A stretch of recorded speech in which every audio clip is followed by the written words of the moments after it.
Hey YouTube, it's me, Sean. I'm doing this video for like the fourth time. The first time I pressed the stop button on accident. The second time, I forget. I think this might be my third time. But anyhow, but yeah. So anyhow, I realized my sister's setting on her computer is 10 minutes for a video, like the old settings for YouTube is, and I can actually make videos longer than 15 minutes. Not that I tried to, but so yeah. So when I was doing good on my last video, and then it cut off. Yeah, go figure. So here I am again, starting over. Excuse me, I'm having really bad, like, I don't know, indigestion or something. I don't know, heartburn on its way. And I don't know. Anyways,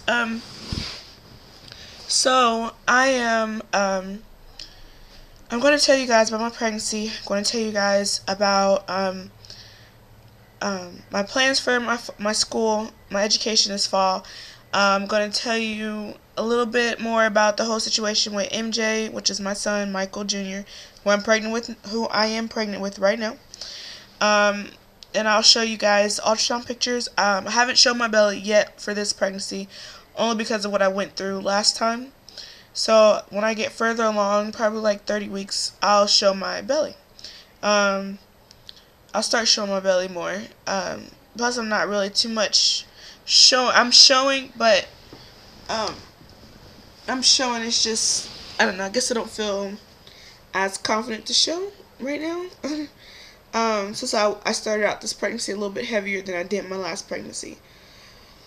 Let's see, where to start. Okay, so the pregnancy, I'm having hip pain. I think I had hip pain with Emmanuel. This type of hip pain though, like at first it was being relieved by the putting a pillow in between my legs, but right now it's not working. They say you can take Tylenol for it, but I don't want to take Tylenol. I don't even really take the medicine they gave me for my headaches. I just, I don't take it. I take it when I can't take the headaches anymore. They come unbearable. Then I'll take one like I'm supposed to. So yeah, I don't, oh, he's moving. So I don't take those medications unless I really have to, and I don't take anything for my hip pain, never. Just keep the pillow between my legs and try to make it through the day. I find that if I don't sit for too long, then it won't bother me. Like I can walk around and it'll wear off, like the hip pain. It's only when I sit is for a while, or even like right now I'm sitting down here. I've been sitting down maybe for 10 or 15 minutes when I wake up. Or when I get up, I'll have the hip pain. Let's see. So that's the hip pain. I have acid reflux / heartburn. Sometimes indigestion. For the acid reflux, I'm taking Tums. Or I'll drink milk to help. Before I try to sleep off my acid reflux, hoping that if I go to sleep, when I wake up, it'll go away. Kind of like when your headache goes away when you go to sleep and wake up sometimes. But that doesn't work. I tried one time and it didn't work. So now it's either milk or Tums. Let's see. What else? So milk or Tums with that. I used to get like this acid type feeling, like acid reflux type feeling when he moved. But I'm not getting that so much anymore. And second trimester, I have not gotten back my energy at all. Like last time I was pregnant, I got my energy, my energy was back, not completely like I was ready to go run a mile, but this pregnancy is more harder for me to stay awake. Coffee sometimes adds to the problem, and then it also gives me like a bad like feeling in my stomach as far as like it just doesn't sit well for some reason. But coffee makes the problem worse. Eating makes it really worse. Like I just ate maybe like an hour ago, maybe an hour and a half ago, and I'm tired already. So I'm dealing with nausea, fatigue, still. Let's see, nausea, fatigue. Those are the two main ones that I thought should have went away by now. But some people are sick throughout their whole pregnancy. So I don't know. I didn't think I'd be that person, especially since it didn't. To the point I got to last time, I didn't think it was. I thought it was going to be somewhat similar to that, but it's completely different. Let's see. That was one of the feelings. I get these pins and needles feelings in my hands and my on my breast and my feet, but it just depends. That's because of how the baby is laying or what he's laying on. No, that's not it. The pins and needles feeling is because of the major nerves here that the midwife said that when I lay down or whatever, I should just go like this to try to like loosen my joints up and everything, because the tissue around my nerve probably swells or whatever, and give me the pins and needle feeling. Let's see. I think that was it as far as like all my concerns that I took to the doctor. Then let's see. He's moving. Actually, when I was talking about everything that I'm going through right now, he was actually like moving down there. He's actually laying in, he's like, here's my uterus, and he's laying like this. So he's curled up down there. So yeah, that's where he's at. And my uterus is right above my belly button, so he's really got all this room up here, but he likes laying down there. So which means that he's on my bladder, which means he tells me when to go when it gets full. What else? And I noticed that he's really active after I eat and while I'm resting or laying down. And that's when and when I'm in micro class. I think he likes microbiology because he moves a lot when I'm in my class, my lecture and my lab. So, let's see. And that's that. So, okay, that's about him moving. Let's see. Something else about my pregnancy I'm trying to think of. I don't know. I can't remember it. But, let's see. School in the fall. I do plan on going to school. I do plan on going to finishing out school. I only have 4 classes until I graduate, so I'm trying to, excuse me. I'm trying to figure that out now. Like, our whole thing was, our doctor gave us, not our doctor, but the ultrasound doctor, gave us a whole bunch of, like, possible risks that I might have, later on down the line, as far as like when I get ready to give birth. Like, I'll just tell you, I don't know if I told you guys in the last video. I did, but some of them are, I have the chance of bleeding, like before. I mean, everybody bleeds afterwards, but you can have, when your placenta starts to come away from your uterine wall, you will have bleeding, and so that could happen.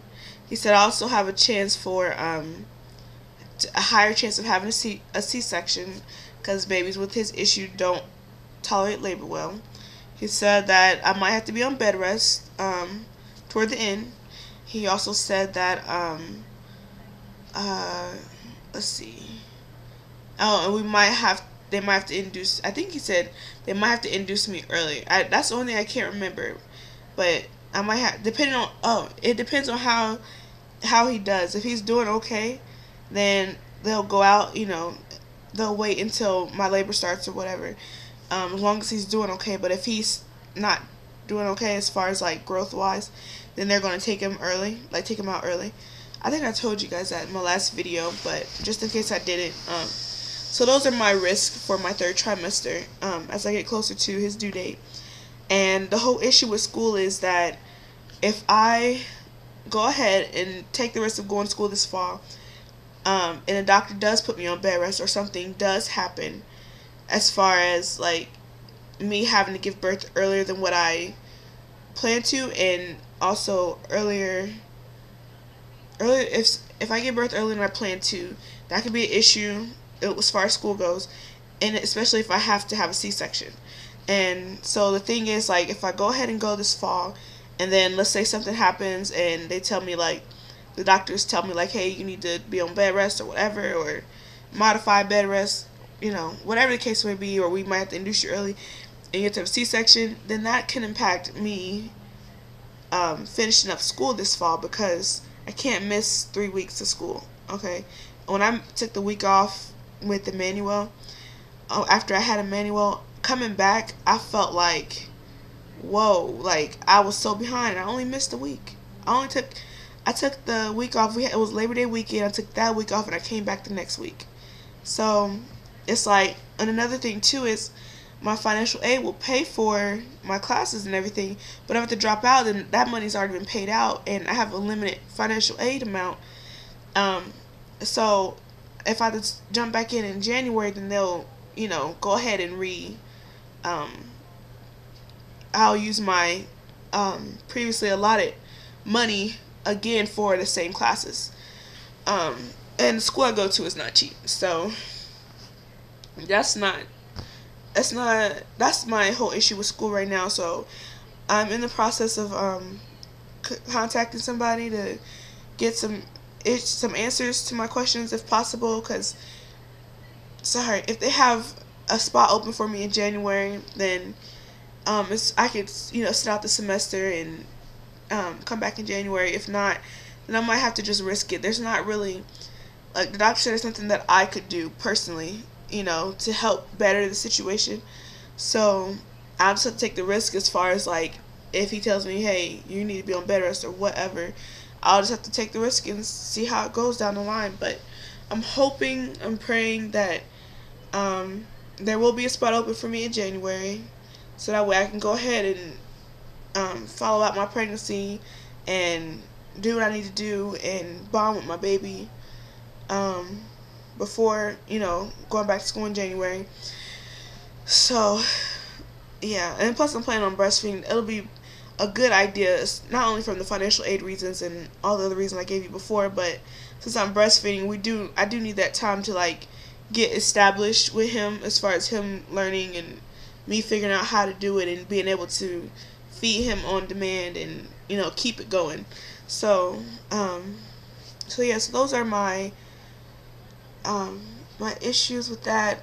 And also I'll have to put him in daycare, because my parents, their business, they're going to be getting what's it called?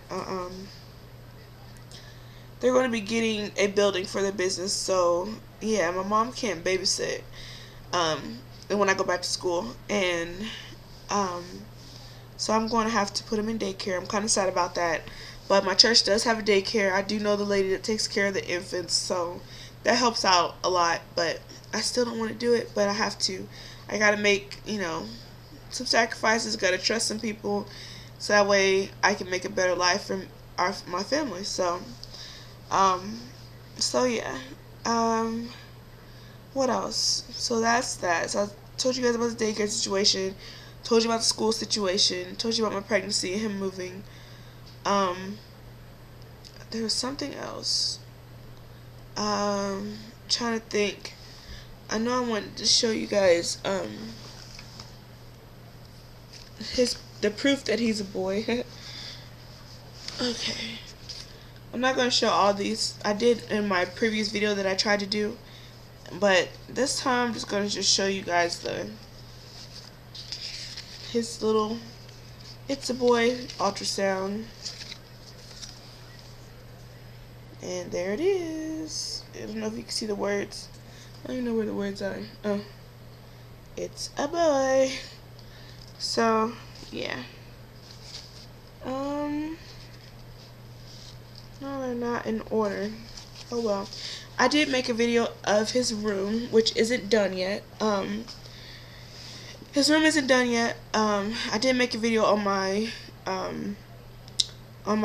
video camera, but since my sister's laptop, it doesn't stay on long with without the power cord. So I might do another video, but his room is really not finished yet. But I could probably show you guys what I already have So I might do another video, but if not, I did do a video on my video camera. When I get my computer back, I'll go ahead and upload it on the YouTube. But we still have a lot to get, like he has a crib, he has a dresser and changing table, he has 12 onesies, I still have the pack of diapers from last time around. He got washcloths, he has hooded towels, he has a few outfits, not much. So yeah, so he got some stuff in there, and they're put away, but I just have to get everything. We're going shopping this Friday or this weekend for his mattress for his crib and his changing table pad, and some more clothes if we can find any winter clothes, and other little stuff that he'll need that we can go ahead and get now. The whole thing is that the reason why we're trying to get it now versus when I'm 30 weeks, which is what our original plan was, is because we're trying to get another car, and so my husband wants to go ahead and get his stuff pretty much out the way, like the major stuff out the way. And of course we know we'll be continually buying clothes anyway, so we're going to try to get as much as we can of his stuff this weekend, and then so that way we can go ahead and, you know, do what we got to do with our money. Not our money, but go ahead and do what we got to do as far as like another car and stuff like that. So, and two, since I'm 5 months, I'll be 6 months at the end of July. So we really would only have 3 months to go. And so yeah, that's not a lot of time, especially if they're talking about him coming maybe a week or two early. That's like in October, which means it's only like from July, that's only like, it's still 3 months actually.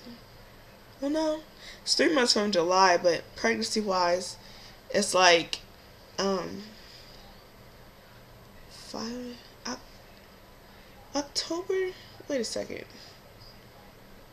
If I'm 6 months in the end of July, that's still August, September, October. It's 3 months, I guess. I don't know. I'm tired. So anyways, so yeah, so it's still not that much time to get stuff together. So yeah, so we are going to we'll try to get as much as we can now, get it all set up. That way, later on down the line, all we got to do is wash his clothes, because it is recommended that you do wash all of his clothes before he comes here, before he gets here, so that way, because you don't know what he's going to be allergic to or whatnot. So, so yeah, so we're just going to wash all of his stuff. So, oh, and he has receiving blankets too. I know that was random, but. So that's why we're going to try to get as much as we can now. And, oh, in his crib, they have this new thing on cribs. I don't know if you guys have seen it. Probably a lot of you moms have already seen it. But the drop-down cribs are banned, drop-down side rails, because they've been known to cause, or showing evidence that it's from 2007 to 2010, 150 infant deaths were caused. And, so yeah, so they banned it. So you shouldn't have the drop down side rails, which I'm so glad right now that we don't have that. We just have the drop down gate. And but it's still, you know, so I'm really happy, because yeah, I like that crib and not only that, but we've already paid for it. So yeah, so that's that. I think that includes my video. I'm sorry it's so long, because I didn't plan on it being this long. It was just, I need to update more often, but I've been without a computer. So it's kind of been hard, you know, to try to find a computer with a webcam and to do the updates. So so yeah, so I'll try to do it more frequently now, since I'm 20 weeks and 4 days. Soon to be 21 weeks on Tuesday. Let's see. I think that is it. I'll do a tour of the house later when I get my laptop back. I think that's it. I need to take a Tums or drink some milk or whatever, because I'm having kind of little reflux action going on here. So thank you guys for watching. Thanks for subscribing to my channel. Trying to keep keep it up going as much as possible. Like, I'm really excited that I was able to do this video today. So keep watching. Subscribe if this is your first time watching. I'm going to try to keep everybody updated as far as my pregnancy goes, and then after he's born, and as far as school go and being a new mom. So I'm going to try to do all of that. So there's more to watch, more to come. So please subscribe, and thank you to all my subscribers for watching my videos and all the support and comments I got under some of my videos. I really appreciate it. And I'm having a good feeling. I'm like, after seeing him on the ultrasound, it's like he's coming whether me and my husband are ready or not. So yay for MJ. I'm so excited. So yeah, so I will talk to you guys later. Thanks for watching, and if you haven't subscribed, subscribe, and I'll talk to you guys later.